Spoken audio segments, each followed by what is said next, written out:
Assalamualaikum warahmatullahi wabarakatuh. Perkenalkan, nama saya Gilang Mohara Putra, jabatan petugas ukur di Kantor Pertanahan Kabupaten Belu. Pada kesempatan kali ini, saya akan membahas 3 pokok bahasan, yakni 1. Manajemen ASN, 2. Pelayanan publik, dan 3. WOG. Manajemen ASN adalah pengelolaan ASN untuk menghasilkan pegawai ASN yang profesional, memiliki nilai dasar etika profesi, bebas dari intervensi politik, bersih dari praktik korupsi, kolusi, dan nepotisme. Kedudukan, peran, hak dan kewajiban, dan kode etik ASN. Kedudukan ASN. Pegawai ASN adalah pegawai negeri sipil dan pegawai pemerintah dengan perjanjian kerja yang diangkat oleh pejabat pembina kepegawaian dan diserahi tugas dalam suatu jabatan pemerintahan atau diserahi tugas negara lainnya dan digaji berdasarkan peraturan perundang-undangan. Untuk menghasilkan pegawai ASN yang profesional, memiliki nilai dasar, etika profesi, bebas dari intervensi politik, bersih dari praktik korupsi, kolusi, dan nepotisme, pengelolaan ASN diatur dalam manajemen ASN. Manajemen ASN lebih menekankan kepada pengaturan profesi pegawai sehingga diharapkan akan tersedia sumber daya ASN yang unggul dan selaras dengan perkembangan zaman. Berdasarkan jenisnya, pegawai ASN terdiri atas pegawai negeri sipil dan pegawai pemerintah dengan perjanjian kerja atau P3K. PNS merupakan warga negara Indonesia yang memenuhi syarat tertentu, diangkat sebagai pegawai ASN secara tetap oleh pejabat pembina kepegawaian untuk menduduki jabatan pemerintahan dan memiliki nomor induk pegawai secara nasional. Sedangkan P3K adalah warga negara Indonesia yang memenuhi syarat tertentu yang diangkat berdasarkan perjanjian kerja untuk jangka waktu tertentu dalam rangka melaksanakan tugas pemerintahan sesuai dengan kebutuhan instansi pemerintah dan ketentuan perundang-undangan. Hak dan kewajiban ASN. Dalam penyelenggaraan kebijakan dan manajemen ASN, dikenal adanya asas proporsionalitas yang mengutamakan keseimbangan antara hak dan kewajiban pegawai ASN. PNS berhak memperoleh 1. Gaji, tunjangan dan fasilitas, 2. Cuti, 3. Jaminan pensiun dan jaminan hari tua, 4. Perlindungan, dan 5. Pengembangan kompetensi. Sementara itu, P3K berhak memperoleh gaji dan tunjangan, cuti, perlindungan, dan pengembangan kompetensi. Kode etik dan kode perilaku ASN. Dalam UU ASN disebutkan bahwa profesi ASN berlandaskan pada kode etik dan kode perilaku yang bertujuan untuk menjaga martabat dan kehormatan ASN. Kode etik dan kode perilaku berisi pengaturan perilaku agar pegawai ASN 1. Melaksanakan tugasnya dengan jujur, bertanggung jawab, dan berintegritas tinggi. 2. Melaksanakan tugasnya dengan cermat dan disiplin.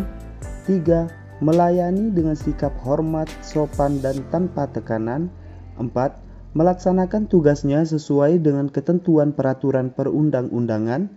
5. Melaksanakan tugasnya sesuai dengan perintah atasan atau pejabat yang berwenang sejauh tidak bertentangan dengan ketentuan perundang-undangan dan etika pemerintahan. 6. Menjaga kerahasiaan yang menyangkut kebijakan negara. 7. Menggunakan kekayaan dan barang milik negara secara tanggung jawab, efektif, dan efisien. 8. Menjaga agar tidak terjadi konflik kepentingan dalam melaksanakan tugasnya. 9. Memberikan informasi secara benar dan tidak menyesatkan kepada pihak lain yang memerlukan informasi terkait kepentingan kedinasan. 10. Tidak menyalahgunakan informasi intern negara, tugas, status, kekuasaan, dan jabatannya untuk mendapat atau mencari keuntungan atau manfaat bagi diri sendiri atau untuk orang lain. 11. Memegang teguh nilai dasar ASN dan selalu menjaga reputasi dan integritas ASN. 12. Melaksanakan ketentuan peraturan perundang-undangan mengenai disiplin pegawai ASN. Pelayanan publik. Pelayanan publik adalah kegiatan atau rangkaian kegiatan dalam rangka pemenuhan kebutuhan pelayanan sesuai dengan peraturan perundang-undangan bagi setiap warga negara dan penduduk atas barang, jasa, dan atau pelayanan administratif yang disediakan oleh penyelenggara pelayanan publik. Barang atau jasa publik adalah barang atau jasa yang memiliki rivalry dan excludability yang rendah. Rivalitas yang rendah maknanya adalah barang atau jasa tertentu yang telah dikonsumsi oleh seorang individu tidak akan habis dan masih akan dapat digunakan oleh individu yang lain, tanpa mengurangi manfaat dari barang atau jasa tersebut serta kepuasan individu yang menggunakannya kemudian. Sedangkan eksklusibilitas yang rendah maknanya produsen barang atau jasa tersebut sulit untuk melakukan upaya guna mencegah banyak orang untuk dapat menikmati barang atau jasa yang dihasilkannya, sebab biaya untuk mencegah individu-individu lain tidak dapat menikmati barang atau jasa yang mereka hasilkan jauh lebih mahal dibandingkan keuntungan yang akan mereka peroleh. 3 unsur penting dalam pelayanan publik yaitu pertama, organisasi penyelenggara pelayanan publik. Kedua, penerima layanan atau pelanggan, yaitu orang, masyarakat atau organisasi yang berkepentingan. Dan ketiga, kepuasan yang diberikan dan atau diterima oleh penerima layanan atau pelanggan. Prinsip-prinsip pelayanan publik. 1. Partisipatif. Dalam penyelenggaraan pelayanan publik yang dibutuhkan masyarakat, pemerintah perlu melibatkan masyarakat dalam merencanakan, melaksanakan, dan mengevaluasi hasilnya. 2. Transparan. Dalam penyelenggaraan pelayanan publik, pemerintah sebagai penyelenggara pelayanan publik harus menyediakan akses bagi warga negara untuk mengetahui segala hal yang terkait dengan pelayanan publik yang diselenggarakan tersebut, seperti persyaratan, prosedur, biaya, dan sejenisnya. 3. Responsif. Dalam penyelenggaraan pelayanan publik, pemerintah wajib mendengar dan memenuhi tuntutan kebutuhan warga negaranya. 4. Tidak diskriminatif. Pelayanan publik yang diselenggarakan oleh pemerintah tidak boleh dibedakan antara satu warga negara dengan warga negara yang lain atas dasar perbedaan identitas warga negara. 5. Mudah dan murah. Penyelenggaraan pelayanan publik di mana masyarakat harus memenuhi berbagai persyaratan dan membayar fee untuk memperoleh layanan yang mereka butuhkan harus diterapkan prinsip mudah. Artinya, berbagai persyaratan yang dibutuhkan tersebut masuk akal dan mudah untuk dipenuhi. 6. Efektif dan efisien. Penyelenggaraan pelayanan publik harus mampu mewujudkan tujuan-tujuan yang hendak dicapainya. Dan cara mewujudkan tujuan tersebut dilakukan dalam prosedur yang sederhana, tenaga kerja yang sedikit, dan biaya yang murah.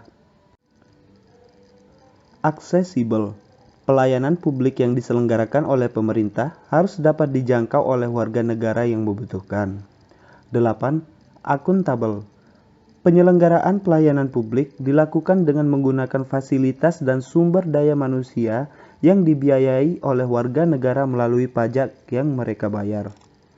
9. Berkeadilan.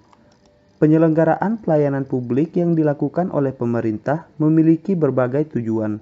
Salah satu tujuan yang penting adalah melindungi warga negara dari praktik buruk yang dilakukan oleh warga negara yang lain. Whole of government. WOG adalah sebuah pendekatan penyelenggaraan pemerintahan yang menyatukan upaya-upaya kolaboratif pemerintah dari keseluruhan sektor dalam ruang lingkup koordinasi yang lebih luas guna mencapai tujuan-tujuan pembangunan kebijakan, manajemen program, dan pelayanan publik. Oleh karenanya, WOG juga dikenal sebagai pendekatan interagensi, yaitu pendekatan yang melibatkan sejumlah kelembagaan yang terkait dengan urusan-urusan yang relevan. Mengapa WOG? Terdapat beberapa alasan yang menyebabkan mengapa WOG menjadi penting dan tumbuh sebagai pendekatan yang mendapatkan perhatian dari pemerintah. Pertama adalah adanya faktor-faktor eksternal seperti dorongan publik dalam mewujudkan integrasi kebijakan, program pembangunan, dan pelayanan agar tercipta penyelenggaraan pemerintahan yang lebih baik. Kedua, terkait faktor-faktor internal dengan adanya fenomena ketimpangan kapasitas sektoral sebagai akibat dari adanya nuansa kompetisi antar sektor dalam pembangunan. Ketiga, khususnya dalam konteks Indonesia, keberagaman latar belakang nilai, budaya, adat istiadat, serta bentuk latar belakang lainnya mendorong adanya potensi disintegrasi bangsa. Pemerintah sebagai institusi formal berkewajiban untuk mendorong tumbuhnya nilai-nilai perekat kebangsaan yang akan menjamin bersatunya elemen-elemen kebangsaan ini dalam satu frame NKRI. Praktek WOG dalam pelayanan publik. Praktek WOG dalam pelayanan publik dilakukan dengan menyatukan seluruh sektor yang terkait dengan pelayanan publik. Jenis pelayanan publik yang dikenal yang dapat didekati oleh pendekatan WOG adalah 1. Pelayanan yang bersifat administratif. Pelayanan publik yang menghasilkan berbagai produk dokumen resmi yang dibutuhkan warga masyarakat. Dokumen yang dihasilkan bisa meliputi KTP, status kewarganegaraan, status usaha, status kepemilikan, atau penguasaan atas barang, termasuk dokumen-dokumen resmi seperti SIUP, izin trayek, izin usaha, akta, kartu tanda penduduk, sertifikat tanah, dan lain sebagainya. 2. Pelayanan jasa. Pelayanan yang menghasilkan berbagai bentuk jasa yang dibutuhkan warga masyarakat seperti pendidikan, kesehatan, ketenagakerjaan, perhubungan, dan lainnya. 3. Pelayanan barang. Pelayanan yang menghasilkan jenis barang yang dibutuhkan warga masyarakat seperti misalnya jalan, perumahan, jaringan telepon, listrik, air bersih, dan seterusnya. 4. Pelayanan regulatif. Pelayanan melalui penegakan hukuman dan peraturan perundang-undangan maupun kebijakan publik yang mengatur sendi-sendi kehidupan masyarakat. Adapun berdasarkan polanya, pelayanan publik dapat dibedakan juga dalam 5 macam pola pelayanan. 1. Pola pelayanan teknis fungsional. 2. Pola pelayanan satu atap. 3. Pola pelayanan satu pintu. 4. Pola pelayanan terpusat. 5. Pola pelayanan elektronik.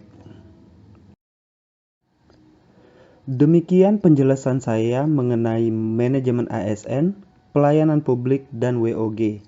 Semoga bermanfaat. Saya Gilang Muhara Putra. Assalamualaikum warahmatullahi wabarakatuh.